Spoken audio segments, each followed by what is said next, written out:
Mimi nasimamisha mtu kila pahali. Ile kiti tutaelewana ni ya president peke yake. Na mimi nataka nipewe. Nisipopewa tupewe mwingine. Si ndio? Lakini ya governor Embu niko na mtu. Meru niko na mtu. So how those two governors labda ndio wanalia. That one I cannot help them. Hiyo watajitetea kwa raia. But I am saying we have nothing against other political parties, especially hapa Mlimani. Na ujue mimi ninapenda chama zingine. Mbeere North, at the request of Justin Muturi and Lene Kivuti, I stepped down a very popular candidate wa DCP, anaitwa Mbui.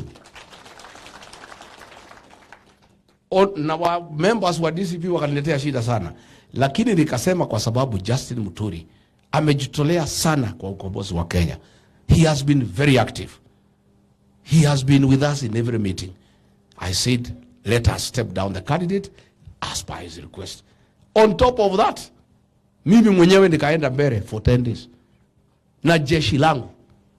Na tukasukuma hiyo mpaka tukashida. Tukaibiwa tukiangalia na macho. Ndio tukajipanga Olokala.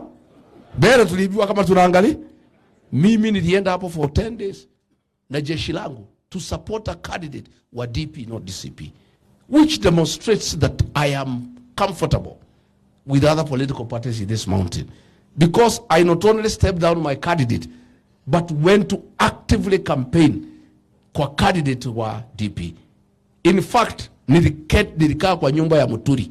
Akanipatia pahali ya kulala, na kitanda, na maji, na sabuni.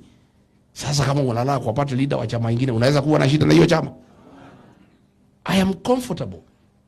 And Muturi has been wonderful. If there is one man who have walked this journey with us, tulikuwa naye kwa serikali, tukafukuzwa na Ruto kwa kusimama na ukweli. Na tunaheshimiana sana. Na tumekuwa naye all over Kenya, tukipanga vile Kasongo ataenda nyumbani.